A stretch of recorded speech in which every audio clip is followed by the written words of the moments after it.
આજના આધુનિક યુગમાં માણસ ટેકનોલોજીના પાછળ ભાગી રહ્યો છે, અલગ દિશામાં ભાગી રહ્યો છે, પાછળ ભાગી રહ્યો છે, જેના કારણે ક્યાં તો એ અલગ દિશામાં જાય છે અને ફસાય છે, પછી સુસાઇડ કરે છે. અને જો આપણી રિયલ લાઈફમાં જોવા જઈએ, મેરિડ લાઈફમાં જોવા જઈએ તો છૂટાછેડાના કેસીસ વધી રહ્યા છે. તો ક્યાંક ને ક્યાંક જે બેલેન્સ છે ગડબડાઈ જાય છે અને તેના કારણે હવે લોકો એક અલગ જ દિશામાં જઈ રહ્યા છે. હવે આ લોકોને સુધારવા માટે શું કરવું પડશે? તો ક્યાંક ને ક્યાંક એવા લોકોની જરૂર છે કે જે લોકો એ લોકોને સારી દિશા આપી શકે, માહિતી આપી શકે. તેના માટે જ BAPS સ્વામિનારાયણ સંસ્થા મહેસાણા ખાતે માનવ ઉત્કર્ષ મહોત્સવનું આયોજન કરવામાં આવ્યું છે, જે 8 થી 12 તારીખ સુધી આ આયોજન કરવામાં આવ્યું છે, જેમાં માણસને સાચી દિશા આપવામાં આવે છે. કઈ રીતે તમે વ્યવસ્થિત રીતે ચાલી શકો છો, કઈ રીતે જે નૈતિક મૂલ્યો છે તેને સાચવી રાખો છો. અને એના જ ભાગરૂપે આજે યુથ કન્વેન્શનનું પણ આયોજન કરવામાં આવ્યું હતું, જેમાં યુવાનોને એક નવી દિશા મળે તેના માટે આ યુથ કન્વેન્શન યોજવામાં આવ્યું હતું. ત્યારે આ યુથ કન્વેન્શન વિશે જે સ્વામિનારાયણ સંસ્થાના સ્વયંસેવક છે તેમનું શું કહેવું છે, જે યુવાનો છે જેમને અટેન્ડ કર્યું છે તેમનું શું કહેવું છે, આવો જાણીએ. તો આજે જે યુથ કન્વેન્શનનું આયોજન કરવામાં આવ્યું હતું અને માનવ ઉત્કર્ષ મહોત્સવ શું છે તેના વિશે વધુમાં જાણીશું. અહીંયા જે BAPS સ્વામિનારાયણ સંસ્થાના સ્વયંસેવક છે તે ઉપસ્થિત છે, તેમનાથી જાણીશું કે આ માનવ ઉત્કર્ષ મહોત્સવ શું છે અને જે આ 5 દિવસ ચાલવાનો છે તેના વિશે થોડી માહિતી આપો. BAPS શ્રી સ્વામિનારાયણ મંદિર મહેસાણા ખાતે તારીખ 8 જાન્યુઆરી 2026 ગુરુવારથી તારીખ 12 જાન્યુઆરી 2026 સોમવાર સુધી પંચદિનાત્મક માનવ ઉત્કર્ષ મહોત્સવ પ્રવચન માળાનું આયોજન કરવામાં આવ્યું છે. આજે આપણે જોઈએ કે વિશ્વ ખૂબ આગળ વધી ગયું છે. વિશ્વમાં સુખ સંપત્તિ વધી, સાધનો વધ્યા, સગવડો વધ્યા, પરંતુ સાથે સાથે જોઈએ તો માનવના મનની અંદર પણ અશાંતિ, અજંપો, દુરાચાર પણ એટલા જ વધ્યા. આજે વિશ્વનો જ્યારે ઉત્કર્ષ થયો છે, વિશ્વનો જ્યારે વિકાસ થયો છે, ત્યારે માનવ પણ સાચો માનવ બને, માનવનો પણ સાચા અર્થમાં ઉત્કર્ષ થાય, એ માટે આ માનવ ઉત્કર્ષ મહોત્સવનું જે આયોજન કરવામાં આવ્યું છે, જેમાં 5 દિવસોની અંદર સફળતા, સંવાદિતા, સાર્થકતા, સંસ્કારિતા અને સમર્પિતતા જેવા મૂલ્યો જીવનમાં દ્રઢ કરવાનો એક અમૂલ્ય અવસર આ માનવ ઉત્કર્ષ પ્રવચનમાળા દ્વારા સૌ કોઈને પ્રાપ્ત થયો છે. આજે જે યુથ કન્વેન્શનનું આયોજન કરવામાં આવ્યું હતું તેમાં પૂજ્ય અપૂર્વમુનિ સ્વામી દ્વારા જે યુથ છે તેમને ગાઈડ કરવામાં આવ્યા છે.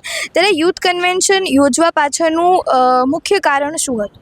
મહેસાણાના આંગણે BAPS સંસ્થાના ઇન્ટરનેશનલ વક્તા સંત પૂજ્ય અપૂર્વમુનિ સ્વામીના મુખેથી માનવ ઉત્કર્ષ પ્રવચન માળાનો જ્યારે લાભ પ્રાપ્ત થઈ રહ્યો છે, ત્યારે ખાસ યુવાનો માટે આજે 11 તારીખે યુથ કન્વેન્શનનું આયોજન કરવામાં આવ્યું હતું, કે જેનો મધ્યવર્તી વિચાર હતો પરમનન્ટ પર્સનાલિટી.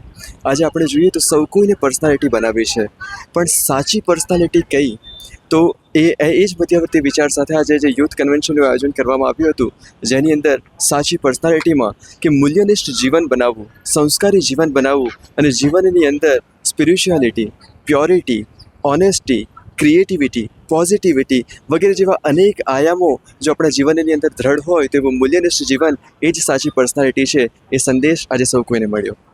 આજે જે યુથ કન્વેન્શન છે તેમાં કેટલા યુવાનોએ પાર્ટ લીધો હતો અને અગર કહી શકાય તો આ યુવાનો શું સંદેશ લઈને જશે?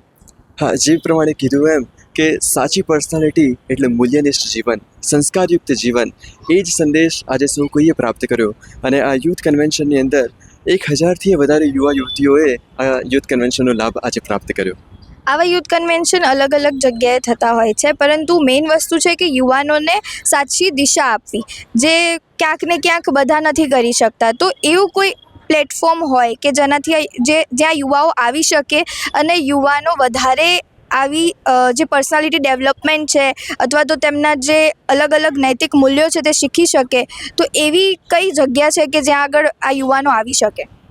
યુથ કન્વેન્શનનો લાભ તો આજે યુવા યુવતીઓએ પ્રાપ્ત કર્યો, પરંતુ તેની સાથે સાથે જ દર અઠવાડિયે મહેસાણા શહેરના વિવિધ વિસ્તારોની અંદર, સંસ્કારધામોની અંદર યુવા યુવતી સભાઓ પણ થાય છે, કે જેની અંદર સંસ્કારોનું સિંચન થાય અને સાથે સાથે જીવનનું ઘડતર થાય, વ્યક્તિત્વનું ઘડતર થાય, એવા અનેકવિધ પાઠો પણ યુવા યુવતી સભાની અંદર તેઓ પ્રાપ્ત કરી શકે છે. તો હા, જે મહેસાણાની અંદર જે વિવિધ સંસ્કારધામ જે છે, વિવિધ વિસ્તારો જે છે, એની અંદર આ યુવા યુવતી સભાનો સૌ લાભ પ્રાપ્ત કરી શકે છે. તો આ યુથ કન્વેન્શન વિશે અને માનવ ઉત્કર્ષ મહોત્સવ શું છે તેના વિશે તમે જાણ્યું. ત્યારે હવે જે આ યુથ કન્વેન્શન આજે યોજવામાં આવ્યું હતું તેમાં આ જે યુવકો છે તેમને પણ ભાગ લીધો હતો. હવે તેમનું શું કહેવું છે, તેમને આ જે યુથ કન્વેન્શન છે તેમાં ભાગ લઈને કેવું લાગ્યું અને કઈ રીતનું મોટિવેશન મળ્યું છે તે પૂછીએ. તમારું નામ? કેવી રોઝા. તમે આ યુથ કન્વેન્શનમાં પાર્ટ લીધો હતો, તમને કેવું લાગ્યું અને શું શીખવા મળ્યું? ખૂબ જ સરસ આયોજન કરવામાં આવ્યું હતું. આટલા મોટા વિદ્વાન વક્તા સંત જ્યારે મહેસાણા પધારતા હોય અને આવો સરસ લાભ આપણને મળતો હોય તો ખરેખર મિસ કરવા જેવું હતું નહીં. અને અહીંયા આવ્યા તો ખરેખર એવું જાણવા મળ્યું કે એક યુવાનની અંદર કેટલી બધી શક્તિ રહેલી છે. આપણે જીવનમાં જો કંઈ પણ લક્ષ્ય ધારીએ તો આપણે તેના સુધી અવશ્ય પહોંચી શકીએ છીએ અને વિશેષને વિશેષ સારી એવી પ્રેરણા અહીંયાથી પ્રાપ્ત થઈ છે. તમારું નામ શું છે? મારું નામ ધ્રુવ પટેલ છે. તમને યુથ કન્વેન્શનમાં આવીને શું લાગ્યું? મને ખૂબ જ સુંદર યુથ કન્વેન્શનનું આયોજન થયું હતું. તેમાં ભાગ લેવાનો મને મોકો મળ્યો અને મને ખૂબ જ સારો અનુભવ રહ્યો.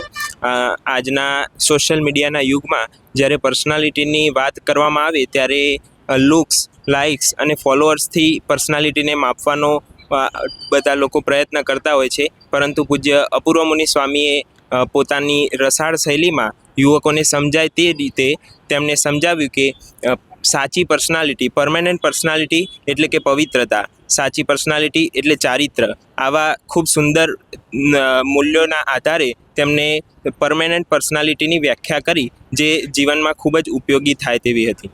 આજનો યુવાન ક્યાંક ને ક્યાંક ગલત દિશામાં જઈ રહ્યો છે અને સિગરેટ હોય, વ્યસન છે, કુટેવો છે વધી રહી છે. ત્યારે તમને શું લાગે છે કે યુવાનોને શું તમારા તરફથી શું સંદેશો મળવો જોઈએ કે એ લોકો આ કુટેવોથી બહાર નીકળે અને એક સારી લાઈફ જીવવા તરફ આગળ વધે?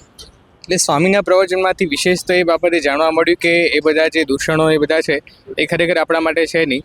પૂર્વના સમયની અંદર પણ હતું. આપણું જીવન એક આદર્શરૂપ કેવી રીતના બની શકે અને જે કંઈ પણ એમને ઉદાહરણો આપ્યા, જે કંઈ પણ અત્યારના જે વિશેષ એક ઊંચાઈ પર પહોંચેલા વ્યક્તિઓ જે બધા હોય એ લોકોના પણ ઉદાહરણ આપીને સમજાવ્યું કે એ લોકોનું જીવન કેવી રીતનું અલગ છે, આ બધા વ્યસનો દૂષણોથી ઘણું દૂર છે અને ત્યારે એ લોકો આ સિદ્ધિને પ્રાપ્ત કરી શક્યા છે. તો આપણે પણ યુવકોએ એ મુજબ પ્રયત્ન કરવો જોઈએ. આજનું જે યુથ કન્વેન્શન હતું તેના ઉપરથી તમને શું લાગી રહ્યું છે કે કેટલા યુવાનોને હવે અહીંયા આવવાની જરૂર છે માનવ ઉત્કર્ષ મહોત્સવમાં, અને આવા યુથ કન્વેન્શન દરેક ગુજરાતના અલગ અલગ ઠેકાણે થઈ રહ્યા છે. તો શું લાગે છે યુવાનોને કેટલું આ યુથ કન્વેન્શનમાં પાર્ટ લેવો જોઈએ અને કઈ રીતે તેમને જે જ્ઞાન છે તે પ્રાપ્ત કરવું જોઈએ? આજે રીલ અને રિયાલિટી વચ્ચેનો તફાવત આવા યુથ કન્વેન્શન દ્વારા જ પ્રાપ્ત થતો હોય છે. આ કન્વેન્શનમાં ભાગ લેવાથી જે પણ યુવાનોએ ભાગ લીધો તે સર્વેને આ સત્સંગ હોય કે આધ્યાત્મ તરફ વળવાની એક નવી દિશા મળી છે. આવા યુથ કન્વેન્શન જો થતા રહે અને યુવકો એમાં ભાગ લે તો યુવકોનું જીવન પણ મૂલ્યનિષ્ઠ અને સંસ્કારનિષ્ઠ બને, જેથી આપણા દેશની પણ પ્રગતિ થઈ શકે અને કોઈ પણ માનવ પોતાના જીવનને સાર્થક બનાવી શકે છે.